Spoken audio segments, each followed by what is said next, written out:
Welcome everybody to Balancing Load and Clean Energy, Navigating the Future of Grid Demand and Decarbonization. So we're going to tackle all of those words in the next 45 minutes here. We got some great panelists here. I'm Ori Walsvik, our moderator. I'm an associate attorney at Michael Best, and I help our clients navigate some of these grid demand, decarbonization, and load growth challenges. Before I was at Michael Best, I was the staff attorney at Renew Wisconsin, where we supported clean energy technology all throughout the state of Wisconsin. And I was at FERC before that. And what I figured out this morning is that my name does not start with T, so I am the odd person out on this panel. But before we get started, I'm going to give just a little bit of a roadmap here. So I'll start with a few slides introducing our topic, then we'll introduce our panelists, give them some time for presentations, move into questions, and then audience questions. So, this is, as up to 2022, U.S. electric generation by major energy source, and I made this crude red line here from about 2004 to 2022. You can kind of see there's not a whole lot of changes in the total there, the billion kilowatt hour total. But one thing there is a change in is the resource mix. So blue is coal, yellow is gas, green is nukes, purple is renewables. And one of the things that we've seen change is the resource mix. And I think what was focused on prior to the last couple of years was that mix. That was what we were looking at. What is in that mix? But our load growth, we had seen stay pretty consistent.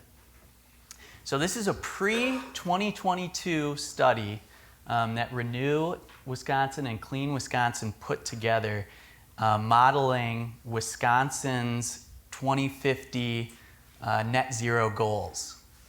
And we had several different scenarios, but I just wanted you guys to look at everything from net zero economy-wide over. Several different scenarios. No transmission expansion is one. Limited coal and gas expansion and inclusion is one.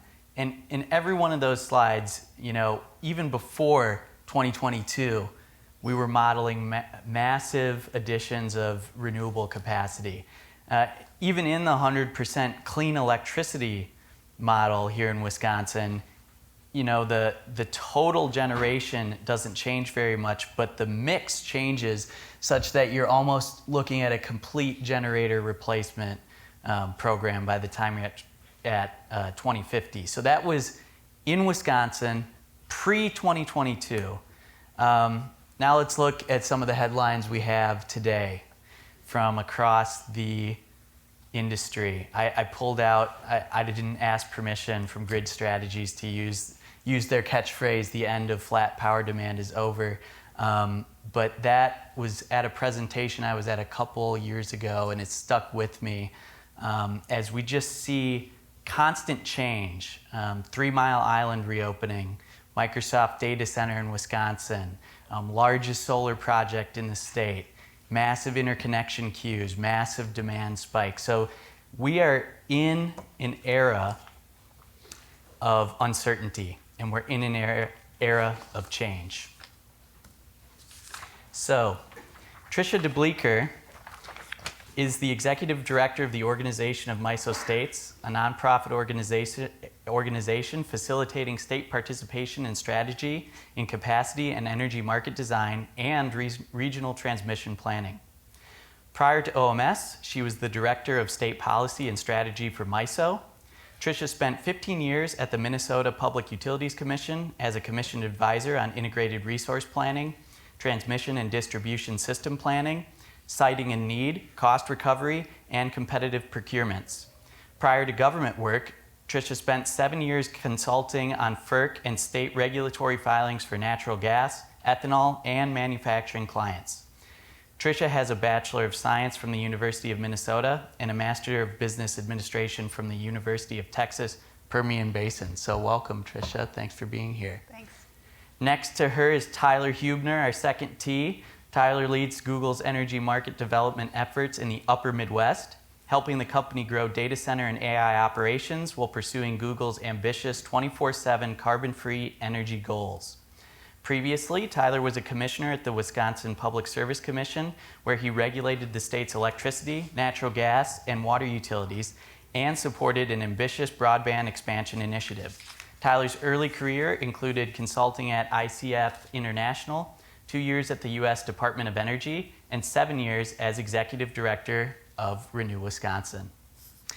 Our final T is Todd Stewart. He is the executive director of the Wisconsin Industrial Energy Group, Inc., WEG.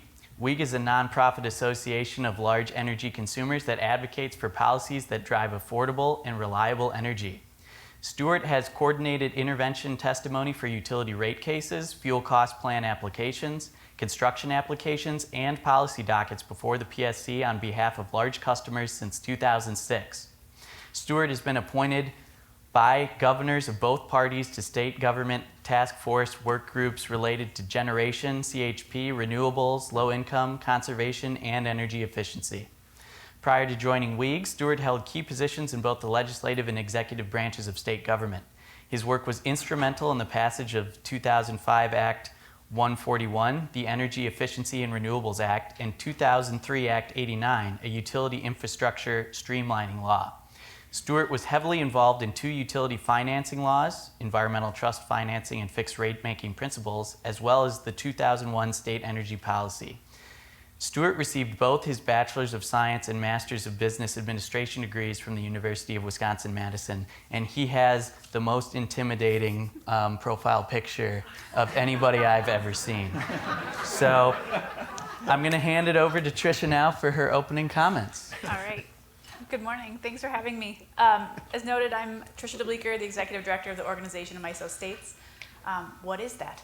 So if you don't know, the Organization of MISO States is a collective of 17 state and regional entities from Manitoba down to Texas, Missouri over to Indiana. And we organize the collective input of our 17 members, board of directors, into both the RTO process, so into market formation, transmission planning, but also up to FERC. And so we're the voice of the state regulators in these regional and federal proceedings.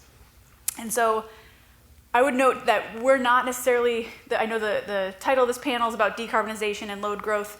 We are fuel neutral. We are here to support the positions and goals of our states in these different entities, but we do have states that have, like Wisconsin, that have decarbonization goals that we need to advocate for in alignment with some of the other states that we have as well. So if we can go to the next slide.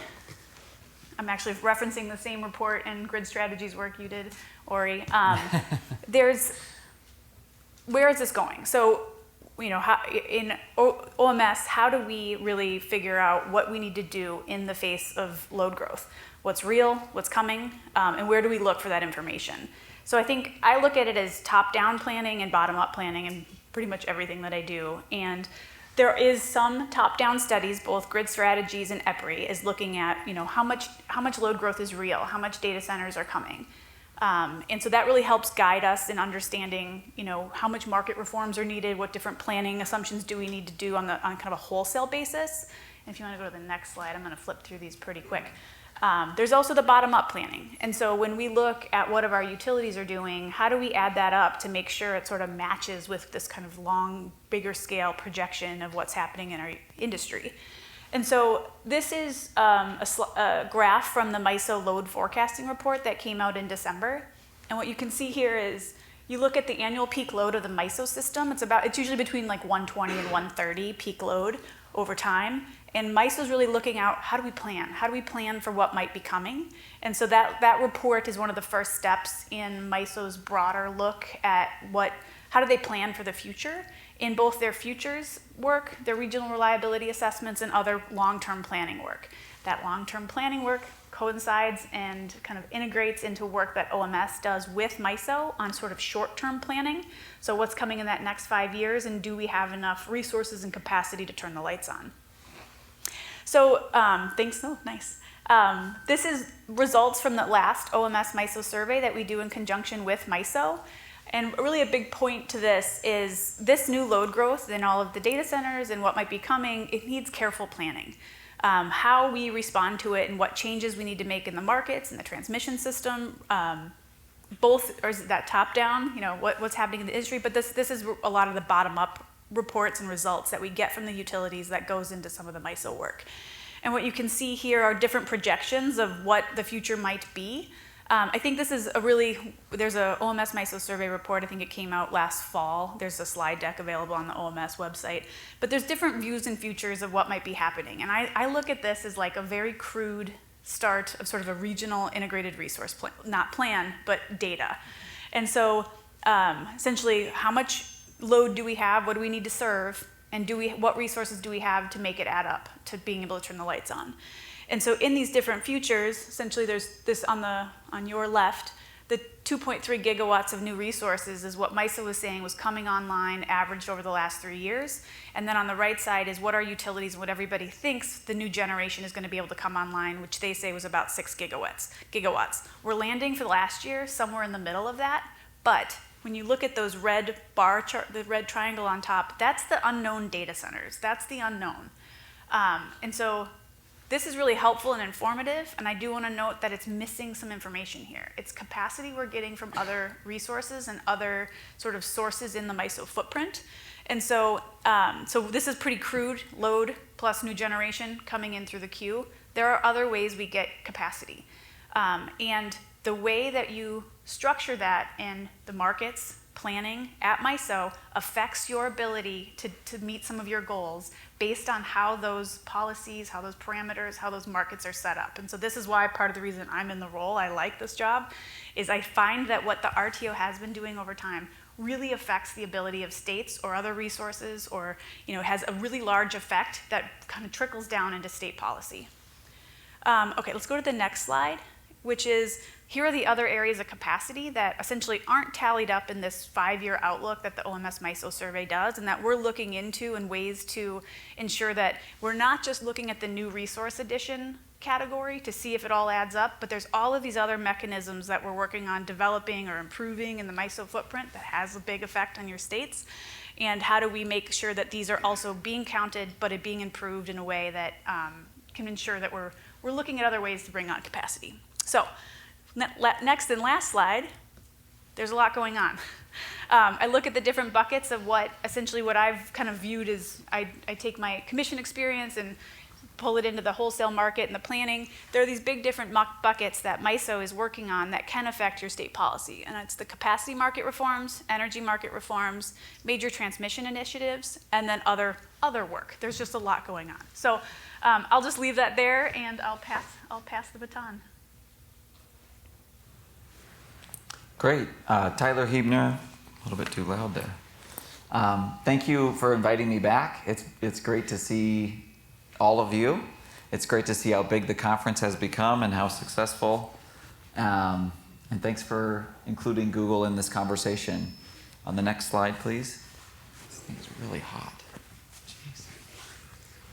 Jeez. We don't have any data centers in Wisconsin. I just wanted to kind of level set.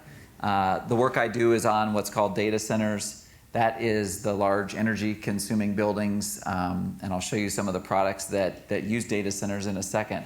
But I did want to level set that we do have a very large data center facility in Council Bluffs, Iowa.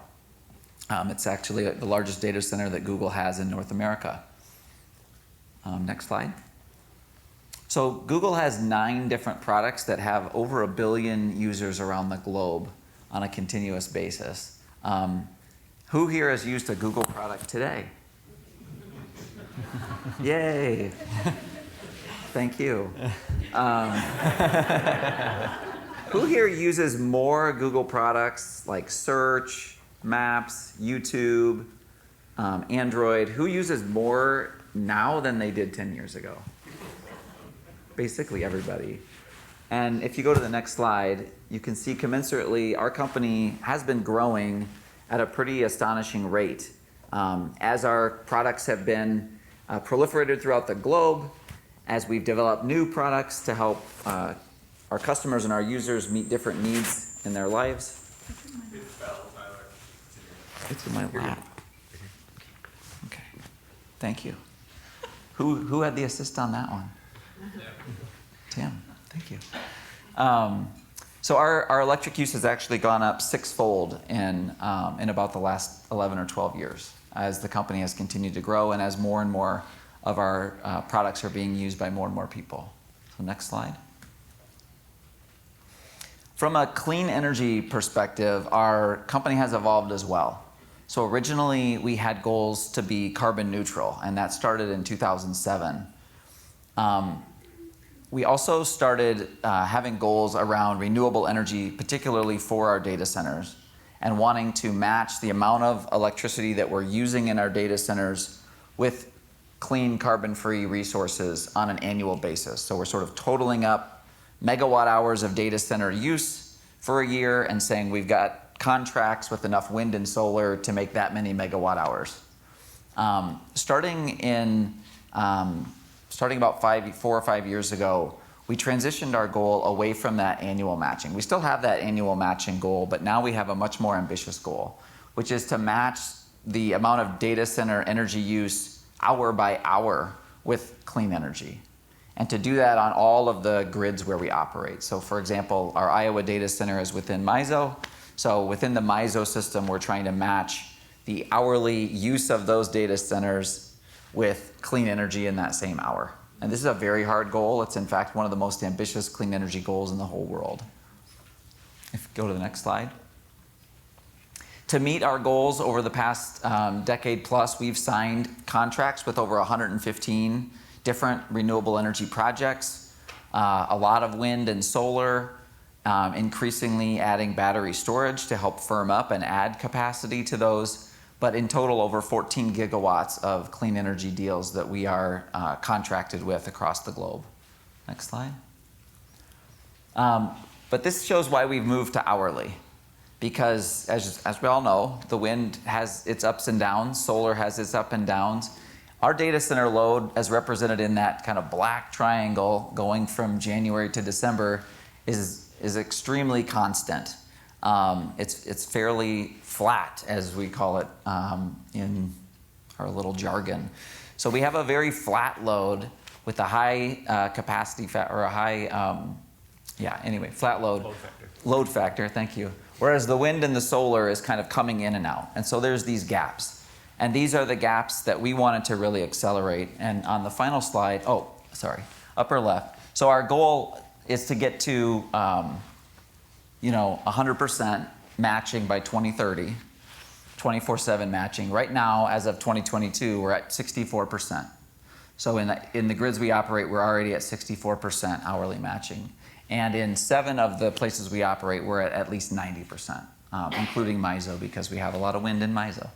So if you go to the next slide, we are trying to pull along a lot of new technologies that we call clean firm. So we're working on advanced geothermal in Nevada.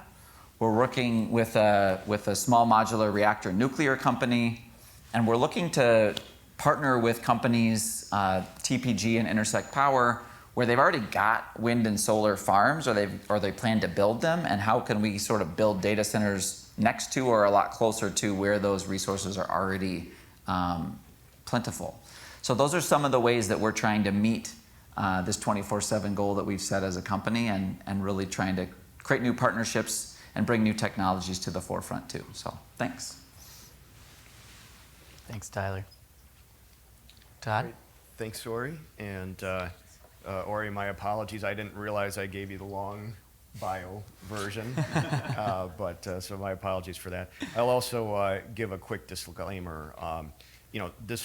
Everything has been changing so rapidly, so fast. There are a number of things that I honestly have come up so quickly, haven't had a chance to really discuss with my board. And so, a lot of these views are probably my own, and I just want to put that out there. Or if I am struggling with an answer to a Q&A, it may be because a lot of stuff we deal with is pretty confidential, either in filings of the commission or NDAs we have with companies. So just wanted to give a couple disclaimers right off the bat. So anyway, the joys of going last on a panel.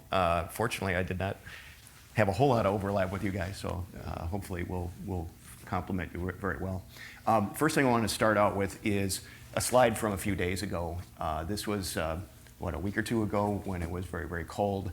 And I thought I'd start there. In early January, NERC told all the grid operators, hey, we're gonna have some really cold weather in January, and we need to make sure we have the highest levels of reliability ahead of this extreme weather, extreme cold. And it did cover most of North America for the first couple weeks of the year. And so wanted to show a snapshot of what it was like that day, 7 in the morning, 5 o'clock at night.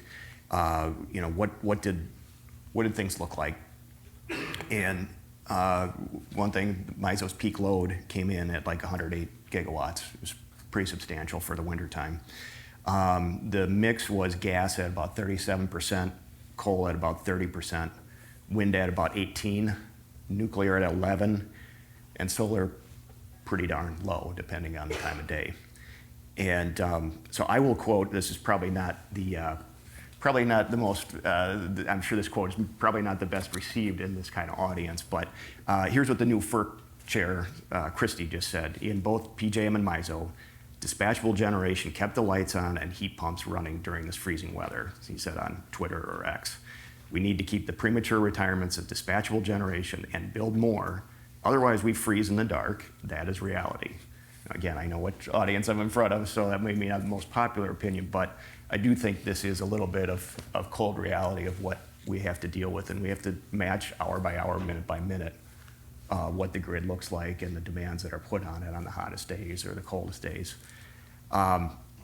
Also wanted to point out that under MISO's new rules, not to get too wonky, but DLOL, solar is about 1% accreditation, and you can in winter, and you can kind of see why. Now you may argue whether that's right or wrong, but that's just what they're going to give solar value going forward. And so to bring that point closer to home, perhaps because it's easier for me to do the math on the fly, but Alliant has just built over a little over a gigawatt of solar, 1,100 megawatts, give or take. So what does that accreditation mean in the winter? 11 megawatts. Ouch, right? So just a few things to set the table and get the conversation going a little bit here. Next slide, please. So this was issued by NERC in December? Long-term reliability assessment. MISO is considered at high risk of shortfalls even under normal peak demand periods. About half the country is listed as an increased risk as power shortfalls, and it's attributed to AI, electrification of buildings, transportation, electrification of everything, manufacturing, a whole bunch of factors all plays into this. NERC found that there are 78 gigawatts of confirmed retirement of generation. No offense to Back to the Future fans. I always want to say gigawatts when I'm in front of a crowd for some reason, verbal tick. But it's gigawatts, and it's hard to get used to saying gigawatts, actually, but I've had to do so in the last year or two. 78 gigawatts of confirmed retirements, another 37 planned announcements through 2034, and that includes at least 2 gigawatts here in Wisconsin yet to go. So next slide, please. So I'm glad that I didn't borrow your slide, or this is different from your slide, but similar, I think. Essentially there are shortfalls or potential shortfalls. There's kind of a range of you could be a little bit over or a little bit below, but you're seeing a gap starting to open up. And again, due to retirements and due to increased load. And so you've got two things. At the same time, you're retiring a whole bunch of dispatchable generation. You are also increasing high load factor generation at the same time. And I put that in the category of what could go wrong or something's got to give. And so this is what we're facing right now. Of course, this is a snapshot in time, but things, if anything, I think that gap may open up further. For example, cloverleaf was just announced in Wisconsin, and that was public that it's a gigawatt. Now that may or may not materialize, but they said it's at least a gigawatt.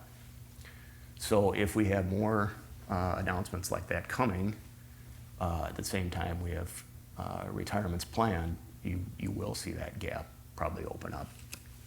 So, again, maybe not to, I'll add another probably unpopular quote, but this was just posted in the last 24 hours. The new Energy Secretary, Chris Wright, had in his statement that was issued yesterday, the first bullet point, point number 1, was advance energy addition, not subtraction. Again, the administration's policies and executive orders may not be the most popular in this room, but that is a fact that's the sort of statement that just came out in the last 24 hours. They want addition, not subtraction, and energy dominance. So would you be too surprised if there were some sort of executive order saying no base load shutting down in the next year or two? I wouldn't be. I can come back to that in other remarks. Next slide, please. This is from the Strategic Energy Assessment. I'm sure many of you in this audience see a lot of familiar faces.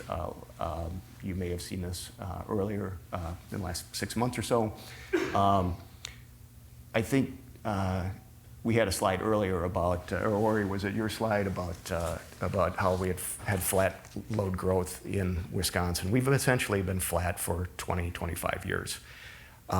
That's attributed to a lot of things: energy efficiency, changing economy, things like that, productivity growth using, this last week, I think I was joking with one of you last night, but I almost fell off my treadmill when I heard people talking about DeepSeek and Jevons paradox. And maybe we'll get to that later on, but I was like, wow, it's the first time outside of an audience like this that I've heard Jevons paradox referenced. So I may ask you to expand on that, Tyler, later on, but no, it's essentially you get more energy efficient and you use that money for other things you often use more. And we've seen that in the industrial sector often. People who do some of the biggest energy efficiency projects often use more electricity over time because they're more productive. Anyway, so we've been flat in Wisconsin for 20, 25 years. And the only dip down really was the great financial crisis. But we've been between, whatever it is, 13 to 15 gigawatts this whole time. Well, we're about to do a pretty big jump. And I didn't even put Cloverleaf in there because it wasn't in the SCA. But so you can turn that into 2,800 megawatts or more potentially. So we got a gap, and in the strategic energy assessment, you had to kind of look for it, but in 1 year you could be short over a couple hundred megawatts, and the number could be higher potentially, or not if some of this load does not materialize. Maybe not, but to put that in perspective, again, you can see it on a statewide basis what a giant jump that is. But to put it in perspective, WEPCO or We Energies, they're about 5 or 6 gigawatts normally is roughly their size for their load that they serve. So you're adding potentially 3 gigawatts to a 5 or 6 gigawatt utility. So I was in the Marine Corps, so I have to stifle expletives or creative expressions sometimes. That's like what? Holy cow, holy smokes. I mean, that's a big deal. That is really striking. So next slide, please. And then finally, not to, I'm the industrial representative, so not to do Cub's job for them. But these are residential rates, and I would not be on brand if I didn't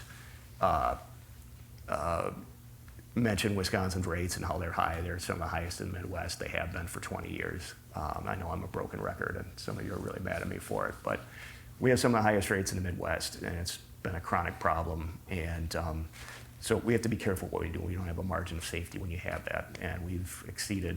This slide is meant to show that we've exceeded CPI for many, many years. And the point being, we got to be careful what we do because. Obviously customers of all size are feeling the pinch. And, if you're going to be adding a ton of infrastructure, we exceed inflation too many times in a row. You have a lot of stranded assets to pay for.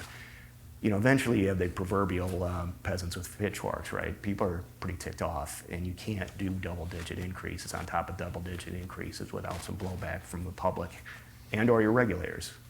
So just a caution too that, you have to be careful about how you do this. And I guess I'd close with, again, I said earlier, what could go wrong or something's got to give. It reminds me a lot of when I was a little kid, and I say quite literally little kid, I don't know, OSHA must not have been a thing, but I was on construction and job sites. So I learned, the expression in construction, pick two, time, quality, and cost, pick two. We might be kind of veering into that pick two territory. Normally in energy regulation, you have those three pillars, and the pillars kind of morphed a little bit, but you got affordability, reliability, safety. A lot of times now we're talking about environmental, concerns. Well, we're starting to head into that territory, pick two. You know what I mean? Something has to give if you have numbers like that are coming that you're dealing with. So I'll close with that, and I'm sure we'll have a great discussion. All right. Awesome. Thanks, guys. I think everybody pointed to indicators talking about major load growth coming, but I think the number one question that consumers and general folks out there have is, how do we know how much of that is real? And how do we plan for that when we don't know? Yeah, I can chime in at the risk of my mic. Very sensitive. It's a really good question, Ori. It's something that we as Google have been dealing with in certain jurisdictions. Ohio kind of comes to mind as the flashpoint. There's a lot of really good fiber infrastructure in Ohio, and the state has passed some really strong economic development incentives. And so Google has been in the Columbus area for a while, but so has everybody else. AWS, Microsoft, you name it. As this kind of continued growth of data centers showed up, everybody kind of went to the same utility in Ohio, said, oh, by the way, we want to build a lot more. The utility kind of came back and said, we need you to commit. We need you to really financially commit to this load growth, because there's no room on our system. There's no space on our transmission system. There's no extra generation, right? And so in order to serve another 1, 2, 3, 4 gigawatts, we're going to need to build high voltage transmission lines. These are 30, 40-year assets, billions and billions of dollars. We're not going to build those only to find out that something happened with your business or your business model and you didn't build that gigawatt data center after all. So they proposed that we would pay 90% of the cost of those transmission lines, whether we use it or not. We negotiated a settlement down to 80%. But we're actually comfortable, with that, because the flip side of what we're worried about as Google is that there might be a lot of fluff in the market. There might be a lot of data center developers that aren't actually going to build that much load.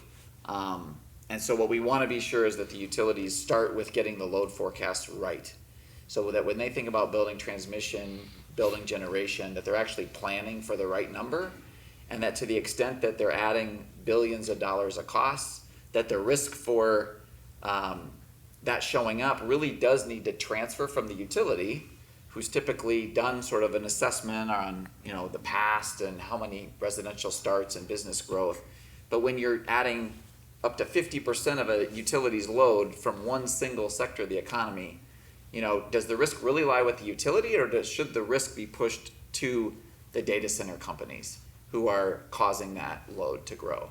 And so we've come around, really done a 180 as a business, and we do feel like there needs to be strong protections so that we're on the hook for paying for those costs, and that whether we show up or not, that cost doesn't bleed over to the other ratepayers. So that's been a big kind of hot topic in the regulatory circles last half year or so. I'll jump in there too with, this is a key area of discussion between the regulators that I'm seeing in our states, is how do we know what's real? There is absolutely data center shopping. We're hearing utilities there was a panic that utilities were coming to me at conferences, and they're like, there's a 500 megawatt load coming. There's, and I was like, it's the same one I just heard over here. And but it's market sensitive information, so it's really hard to tally and come like sort of to any sort of plan for the state. I think state planning is essential here.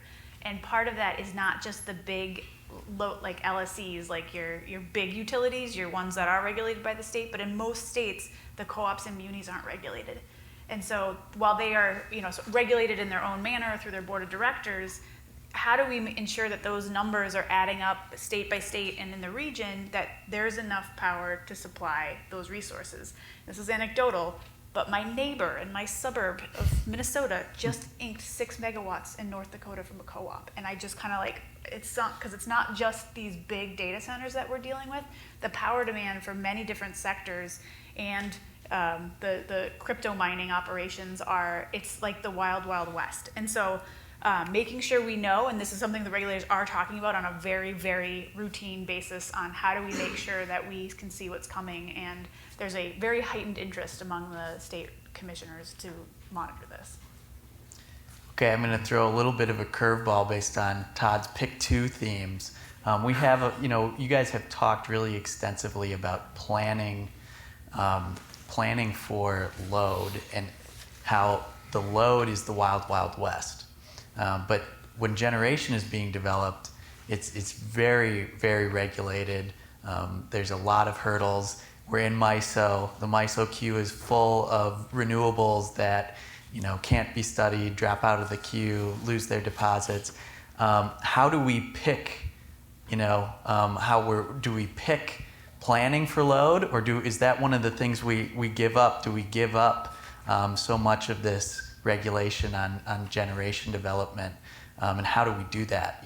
If we have to pick, what do we do? That's a hot topic right now in the MISO world.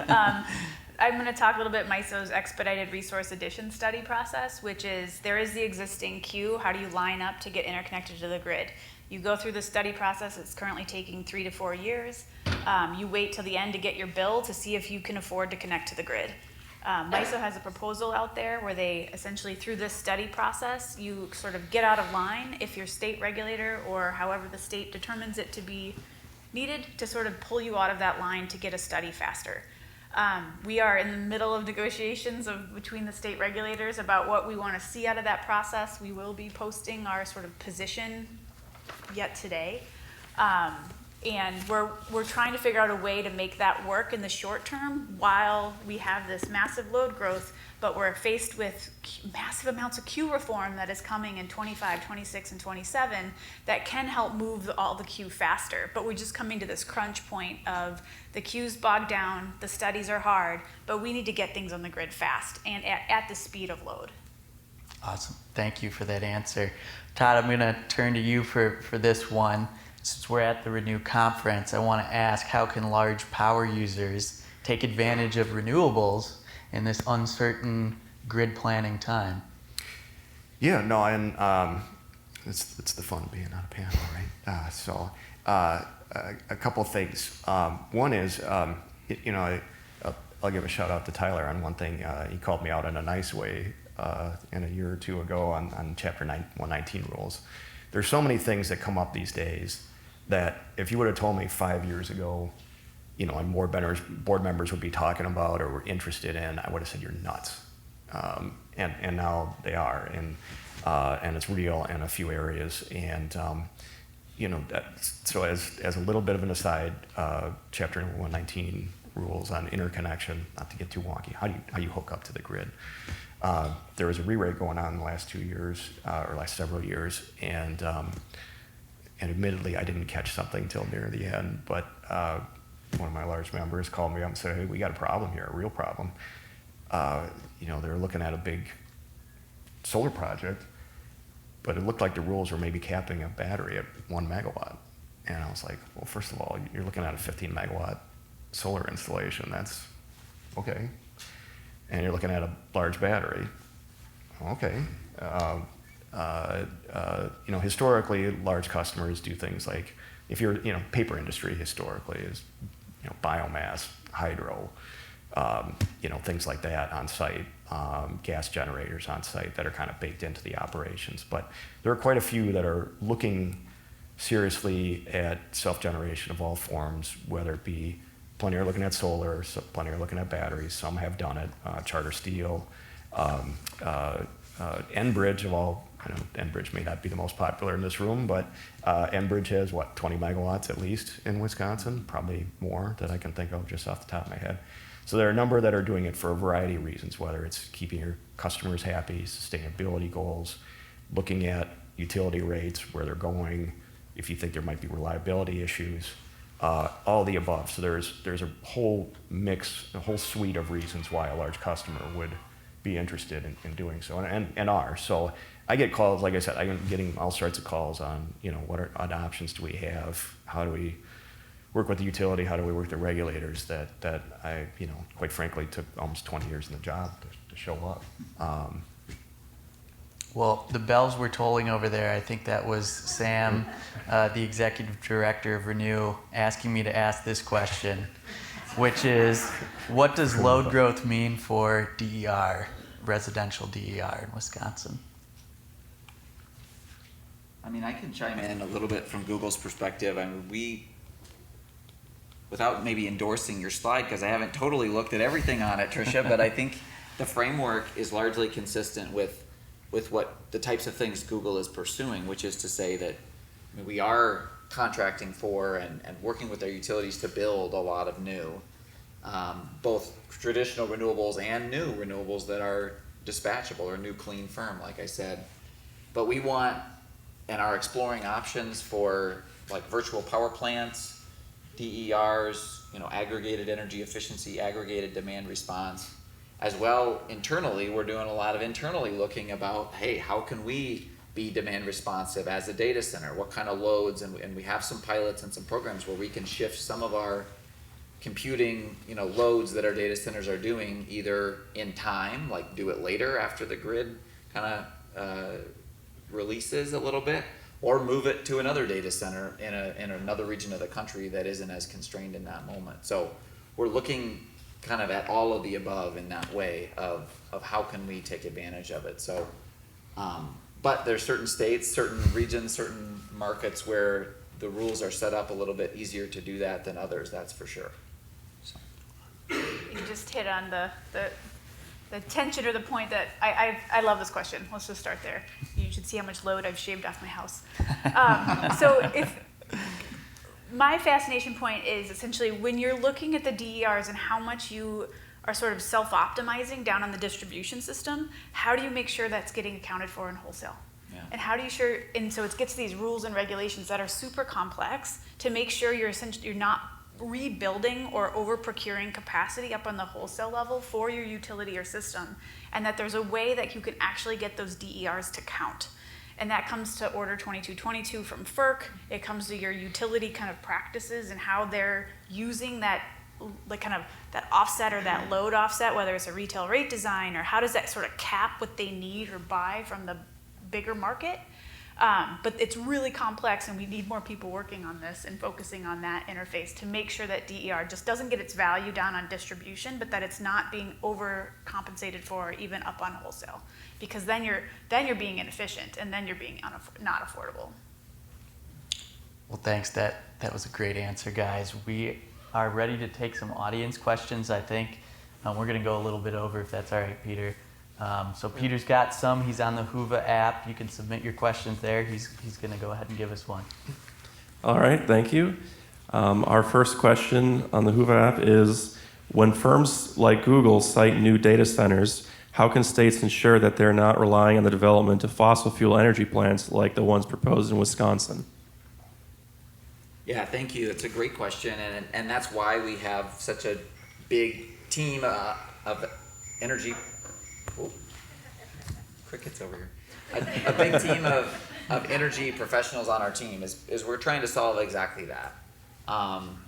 As we look in particular at like MISO, there's some changing rules, but when we think MISO right now, like I said, it's really Iowa. Our utility there is Mid-American. They've invested heavily in wind. This very strong wind resource in the state of Iowa. Very affordable utility rates. These are reasons why we built our data center in Iowa, for example. So we do a lot of our sort of location scouting specifically to identify the spots where we think we can get access to affordable energy that's clean and sort of increasingly clean. And so that's a lot of the places where we put data centers, you'll see have really high carbon-free content today. That's why we're already at 62 or 64%. And that's continuing to be where we're focusing our direction on. All right. Next question. This is it says more of a moral question. Is there still an obligation to serve new data center load if it means we miss our climate emissions goals, and why? Well, I think I probably started that one. I mean, first of all, there is an obligation to serve, right? So unless that changes, there is an obligation to serve. And if 2 gigawatts of load shows up on your doorstep and it's here, then you have a contract for it. Unless you change the law, you gotta deal with that. That's pretty standard utility regulation. And it is mind-blowing to look at those numbers. And you can build a data center how quickly? A couple years, 3, 4 years?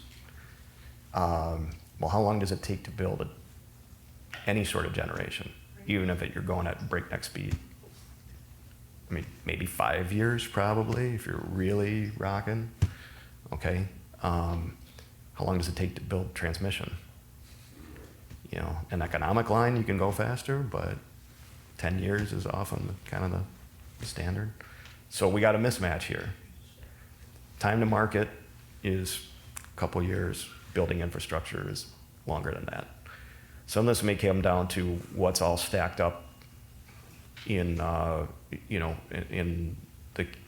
not just the interconnection queue or whatever, but how fast can folks crank things out? So I think as a kind of a sanity check, a couple things. One is Constellation, that is wanting to acquire Calpine. One of the largest nuclear operators buying Calpine. What does that tell you? GE Vernova, I'm getting used to saying Vernova, but GE Vernova and their partnership with NextEra. What does that tell you?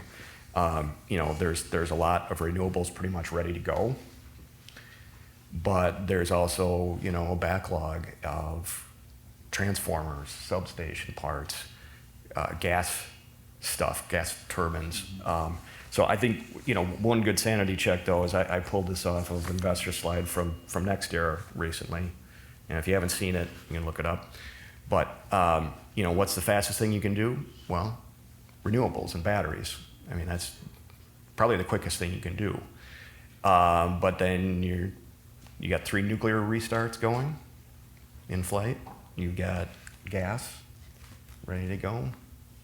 That comes a little bit after that. A little bit after that comes maybe, then you come into some of the question marks, SMRs. Do you get into renewable natural gas? Do you get into hydrogen? Do you get into carbon capture, carbon storage, that kind of thing that are longer terms? But, probably the quickest thing you can do is renewables. And truly, though, you do need an all-the-above approach. And all-the-above really means all the above. I know not both sides probably don't mean all the above when they say all the above, right? You really do need all the above. So what's the fastest you can do? Energy efficiency, demand response. If I didn't say transmission, that's it. This is a portfolio approach. You got to take care of everything if it's going to be 2 gigawatts. But I do. Again, those 3 or 4 pillars, they've kind of evolved over time, or at least in recent years. I do worry that my concern. I always worry that affordability's got thrown under the bus.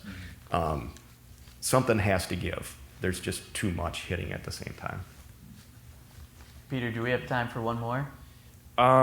It's 11:35. I think we can do one more. Okay. Okay. Let's see, a good one to end on. All right. Why are so many experts calling for astronomical grid expansion when microgrids and off-grid systems for large electricity users will be much more sustainable in the long run? Nice. I think that what I'm seeing, at least, is there is the pros and cons for both. I think that question had an inherent assumption in it. There's trade-offs. There's trade-offs behind the microgrids that some of the technology is still being figured out and formed. I think a lot of the microgrids that I've seen are in the tens of megawatts and not hundreds of megawatts scale. And so while that technology is being formed up, I think that there is still, like what I was just mentioning before, that level of integration into the system isn't there yet. It's coming. People are doing it quickly. And then the definition of microgrid, is it little? Is it a college campus? Are you talking about a co-located behind the meter at a data center, or is it something else?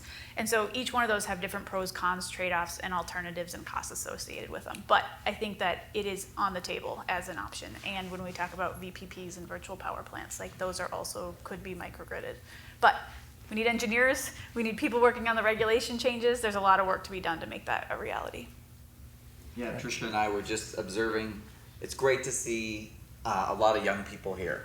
So there's a ton of work to do. It's a very exciting time, a very challenging time. I've made this pitch many times when I was at Renew Wisconsin, as many times in my role as a commissioner, but it's great to see a lot of young people here. And I'll be tomorrow at UW at a business school event talking about the same stuff. So it's exciting to see, and I do think some of these challenges, as Tricia said, are on the forefront of maybe being solved over the next 5 to 10 years, and a lot of exciting ideas out there. So thanks again for having us. Well, thanks for coming, everybody. Thanks for coming, each one of the panelists. I have questions that I did not get to ask. I wanted to get to some audience questions, and I'm sure there's a lot unanswered there. So we'll continue the conversation. But thank you, everybody.